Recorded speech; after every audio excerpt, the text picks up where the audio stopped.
ओम नमः शिवाय। स्वागत है आप सभी का मेरे भक्ति भावना यूट्यूब चैनल पर। दोस्तों, पितृपक्ष शुरू होने वाला है और पितृपक्ष में पितरों की पूजा की जाती है। पितृपक्ष में अगर पितृ प्रसन्न हो गए, आपने पितरों की पूजा की तो पुत्र धन की प्राप्ति के योग बन जाते हैं। वहीं अगर पितृ नाराज हो गए तो सबसे पहले जो रुकावट आती है वो आती है वंश वृद्धि में, यानी पुत्र प्राप्ति में। जिनके ऊपर पितृदोष होता है उनको कई प्रकार की परेशानियों का सामना करना पड़ता है। तो आज मैं आपको बताऊंगा कि पितृदोष में क्या क्या नहीं खाना चाहिए, इन चीज़ों से बचना चाहिए। पितृपक्ष का विशेष महत्व होता है।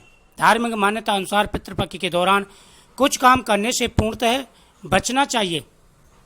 जो व्यक्ति इन कामों से बच जाते हैं उनसे पितृ प्रसन्न होते हैं। भाद्रपद महीने की पूर्णिमा तिथि के दिन से पितृपक्ष प्रारंभ होता है, जो अश्विनी मास की कृष्ण पक्ष की पूर्णिमा तिथि तक रहता है। इस दौरान पितरों का तर्पण और श्राद्ध किया जाता है। मान्यता है कि जिनके घर में पितृदोष होता है वे यदि पितृपक्ष के दौरान पितरों की यानी अपने पूर्वजों के नाम पर श्राद्ध और पिंडदान करें तो उन पर पितृदेव प्रसन्न होते हैं और उन्हें पितृदोष से मुक्ति मिलती है। लेकिन यदि वही आप पितरपक्ष के दौरान घर पर कुछ बातों का ख्याल नहीं रखते तो पितर नाराज हो जाते हैं और आपको बहुत मुश्किलों का सामना करना पड़ सकता है।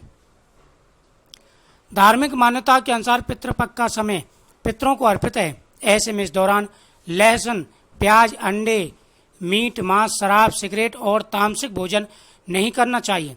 पितृपक्ष के दौरान जमीन में उगने वाली सब्जियां जैसे मूली, आलू, अरबी इत्यादि सब्जियों का सेवन नहीं करना चाहिए। इस दौरान चना, मसूर की दाल का सेवन करना भी वर्जित माना जाता है। मान्यता है कि पितरपक्ष के दौरान इन चीज़ों का सेवन करने से पितरदेव नाराज होते हैं, जिससे हमें परेशानियों का सामना करना पड़ जाता है। पितरपक्ष के दौरान घर को साफ सुथरा रखना चाहिए। इस दौरान घर के किचन में बासी या झूठा खाना नहीं रखना चाहिए और ना तो किचन में गंदा बर्तन रखना चाहिए। ऐसा करने से पितृ नाराज हो जाते हैं। मान्यता है कि पितृपक्ष के दौरान हमारे पूर्वज किसी न किसी रूप में धरती पर आते हैं और अपने परिवार के लोगों को सुख समृद्धि का आशीर्वाद देते हैं। दोस्तों, ऐसे में पितृपक्ष के दौरान श्राद्ध और पिंडदान करना बेहद ही शुभ माना जाता है। पितरपक्ष के दौरान आप गरीब ब्राह्मणों को इज्जत सत्कार के साथ भोजन कराएं, साथ ही उन्हें सामर्थ्य के अनुसार अंग वस्त्र और दक्षिणा दें। मान्यता है कि ऐसा करने से पितृदोष से मुक्ति मिल जाती है और पितृदेव प्रसन्न होकर हमें आशीर्वाद देते हैं, जिससे हमारे परिवार में सुख और समृद्धि बनी रहती है। दोस्तों, पितृदोष के दौरान कहीं कहीं पत्ता गोभी को भी दूषित बताया गया है। पितृपक्ष के दौरान जैसे लहसुन प्याज का प्रयोग नहीं करते, उसी प्रकार से पत्ता गोभी का भी प्रयोग नहीं किया जाता। पितृपक्ष में प्रतिदिन पितरों की पूजा करें, पितरों के निवेश दान करें। साथ ही पितरों के नाम से आप संभव हो सके तो पितृ गायत्री का जाप भी करा सकते हैं। इन सब चीज़ों का विशेष महत्व होता है। जो व्यक्ति पितृ पक्ष में इन बातों का ध्यान रखते हैं उनके सभी कार्य सिद्ध हो जाते हैं और पितरों का आशीर्वाद भी उन पर बना रहता है।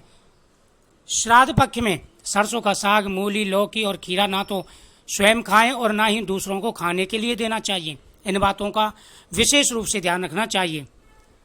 श्राद्ध पक्ष में सरसों का साग, मूली, लौकी और खीरा और पत्ता गोभी, इन चीज़ों को बिल्कुल नहीं खाना चाहिए। दोस्तों, मुझे उम्मीद है आपको ये जानकारी बहुत ही अच्छी लगी होगी। इस वीडियो को ज़्यादा से ज़्यादा शेयर करें, चैनल को सब्सक्राइब करें, बगल में बेल आइकन बटन को दबाएं और पितृपक्ष में इन बातों का विशेष रूप से ध्यान रखें।